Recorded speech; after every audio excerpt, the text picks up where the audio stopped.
Hey there, and thanks for stopping by Planet Juice. In this video, I'm going to go over my Mina and Den play all of the lands Landfall deck. Enjoy.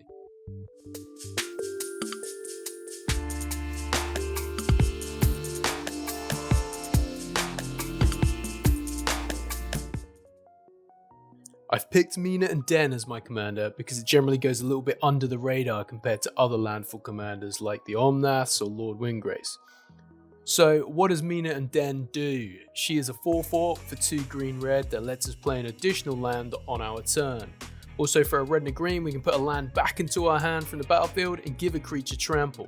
It's pretty cool because it can earn us a win with one of our creatures by giving it trample, or it can be used as a political tool that can give our opponents beefy beaters trample. Also, it allows us to play the land that we just put back into our hand again for another landfall trigger. The idea of the deck is to try and make our opponents feel like we're not doing much, only ramping in the early game, and then have an explosive turn out of nowhere that's going to get them worried. Winning through combat with an overwhelming amount of tokens or a huge beta, or through damage over time effects. Now, let's run through the categories of the deck. First of all, we have the ramp package. So, we can't play a landfall deck without ways to get lands. Rampant Growth, 3 visits, Cultivate and Kodama's Reach all fetches a land into play, and Cultivate and Kodama's Reach also get a land into our hand, which is awesome because of the additional land drops our commander can give us as well as a few other cards. Harrow and Roiling Regrowth sacrifice a land and bring 2 into play, which hits multiple landfall triggers. And we've also got ways to recur these sacrificed lands, so there's no worries there. I'm also running Thaumatic Compass, which lets us pay 3 mana to search up a basic land card to our hand. Most importantly though, it flips into the Spires of Orazca if we control 7 lands at the end of turn. This is a land that we can tap to remove an attacking creature from combat. I also play some creatures that fetch as lands too, so we have Wood Elves to grab as a forest, and Sakura Tribe Elder that can sacrifice itself for a basic land. There's a bit of ramp stapled onto our creatures as well with landfall effects. So when we play a land, we get more mana. Lotus Cobra gives a mana of any colour into our mana pool, and Tireless Provisioner gives us a treasure. It also provides food, but we don't care about that. These two are power rampers. They're not really ramp in the early game, they just give you a ton of lands, and could be considered win cons in combination with the landfall cards. Traverse the Outlands lets us search for a number of basics equal to our creature with the greatest power. It's 4 with our commander, or loads with a creature like Multani potentially. Reshape the Earth gets us 10 of any land, not just basics, so we can go grab some of our cool lands like Dark Depths or Field of the Dead, which I'll talk about later on. Now Mina and Den say that we can play in additional lands, but there are other ways other than our commander that we can do that.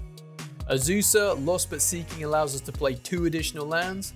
Wayward Swordtooth and Dryad of the Elysian Grove lets us play 1 additional land, and the Dryad also makes all of our lands tap for any colour, which is a bonus. Finally, we have Rites of Flourishing that allows everyone to also play additional lands. It'll benefit us more than them, but a bit of group hug can sometimes make people ally with us and is a fun political tool. So now let's have a look at a bunch of the landfall payoffs. So our first tactic is a go wide token strategy. So these cards make tokens when lands come into play. Zendikar's Royal makes us a 2/2 elemental, Rampaging Balos makes us a 4/4 beast, and Scoot Swarm can get completely out of hand. I've seen hundreds of these on the field.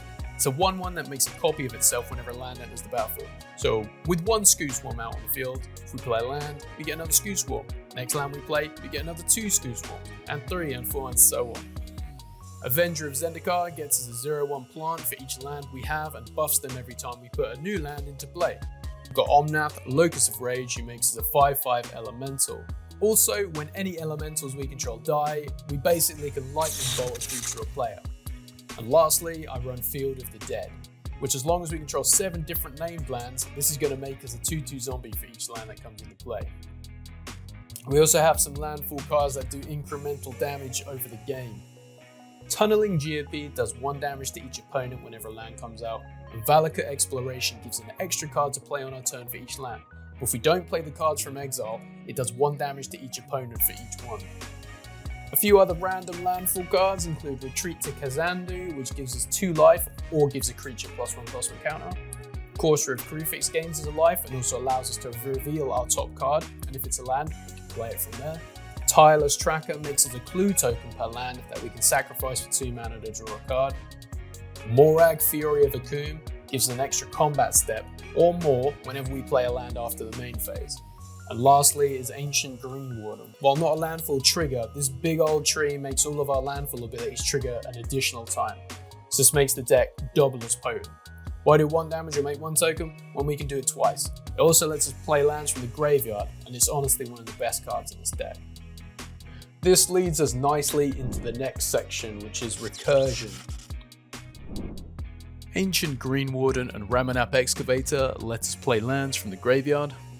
Titania, Protector of Argoth, brings a land back from the grave when she enters and also creates a 5/3 elemental whenever a land enters our graveyard, which still fits the token sub-strategy. For 1 mana and at instant speed, I'm also running Reclaim. Next we have some Tutors. I'm running some spicy lands in the deck that aren't basic, and these are some ways to get them. Crop Rotation lets us trade a basic for any land in our deck, which is awesome for 1 mana. Hour of Promise is pricey mana wise, but it lets us tutor for any 2 lands and put them straight onto the field. How about a Field of the Dead or Dark Depths with a Thespian Stage? Ulvenwald Hydra is a massive creature that lets us get any land on ETB. Nylia's Intervention gets X amount of lands to our hand or hoses flyers. Lastly, Finale of Devastation can be a game-ending card, or it can just get us a creature we need at a time. Early game we can get some ramp, late game we can get Avenger of Zendikar and ruin everyone's day. Next up, we have card draw. Firstly, we've got some consistent card draw in the form of Beast Whisperer and Garruk's Uprising. Beast Whisperer draws us a card when we play creatures, and Garruk's Uprising makes us draw when a creature with power 4 or greater enters the battlefield. It also draws when it enters the battlefield and can give our creatures trample. Tireless Tracker has Landfall, make a clue token, which we can sack for 2 mana to draw a card. And lastly, Horn of Greed, which makes anybody draw a card whenever they play a land. It's a feel-good card that makes everyone feel good at the table. It just tends to help us a little bit more. Next off are the one-off card draw spells that can allow us to draw a massive amount of cards in 1 hit. Shamanic Revelation draws us a card for each creature that we control, which benefits the go wide token strategy, and also gains 4 life for each creature with 4 or more power. Rishgars also lets us play a card with 5 or less mana, and Return of the Wild Speaker can be a game winning card by buffing all of our creatures by +3/+3 if we don't want the card draw. Lastly, Valakut's Awakening. It's both a land and card draw. We can pitch any cards that we don't want to the bottom of our library and replace them with new cards plus 1 extra card. For this next section is the good stuff section, where I couldn't decide where to put these things. Fervor gives all of our creatures haste, which is super powerful as we're playing a bunch of creatures or cards that make creatures. Ashaya, Soul of the Wild, Multani, Yavimai's Avatar, and Radha, Heart of Keld all have super good land synergies.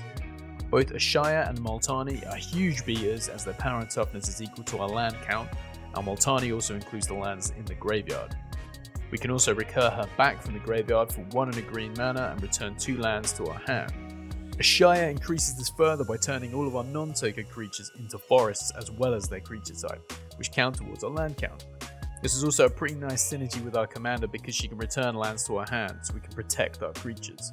Radha lets us peek at the top card of our library, and if it's a land card, we can play it from there.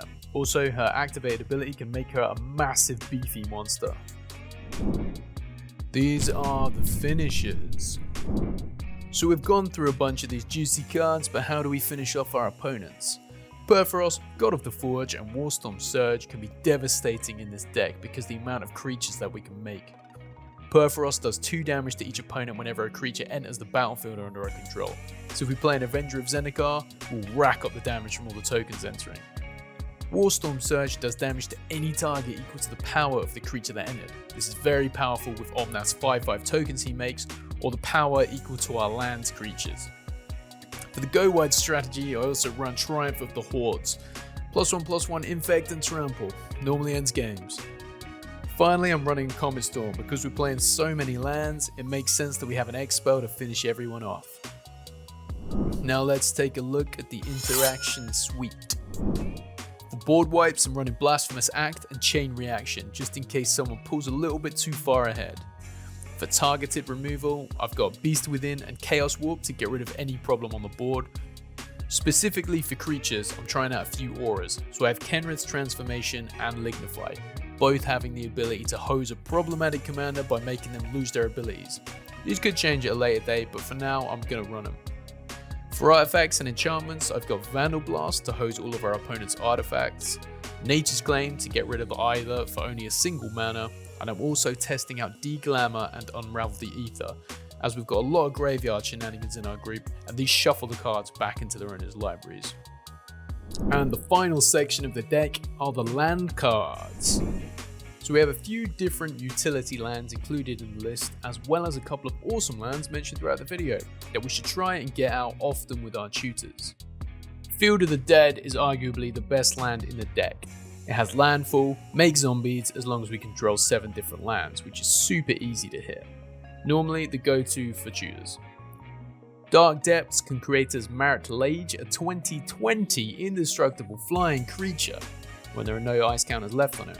It's mostly in the deck just for the Thespian Stage combo, which brings us on to Thespian Stage. For 2 mana it can become a copy of another land, so we can get 2 copies of Dark Depths, sack the original to the legendary rule, and the Thespian Stage will then be sacrificed because it has no ice counters on it, and instantly gets a Marit Lage token. Super cute combo. Alternatively, we can also copy Field of the Dead to make us an undead army. Guildless Commons and Gruul Turf both bounce a land back into a hand when they come into play and tap for 2 mana each. Now this is great with Mina and Den and can create repeated landfall triggers by bouncing themselves back into our hands and playing them again. Blighted Woodland and Myriad Landscapes then sacrifice themselves with a mana cost to find us 2 basic lands each. Cryptic Caves can sacrifice itself, draws a card. Calnley Garden creates as a plant token on ETB. Rogue's Passage can give one of our massive beaters, or an opponent's, unblockable until end of turn. Scavenger Grounds can sacrifice itself for 2 mana to remove all cards from graveyards in case our pesky opponents abuse them a little bit too much. Mosswalk Bridge can cheat as a card into play for a single green mana from its hideaway ability, which is really easy to fulfill in this deck. Running Cinderglade, Command Tower and Game Trail for both the colours in our commander, and Temple of the False God to tap for 2 colourless. And the rest of the land cards in the deck are basics. I've got 10 forests and 6 mountains, 2 snow-covered forests and 2 snow-covered mountains just for the extra Field of the Dead triggers. And that is it for this deck tech. It's a nice and easy deck to pilot, and it's really good to play for the last game of the night, while still having some pretty fun and spicy interactions. In any case, I hope you like the deck, and please remember to stay fresh and juicy. Peace!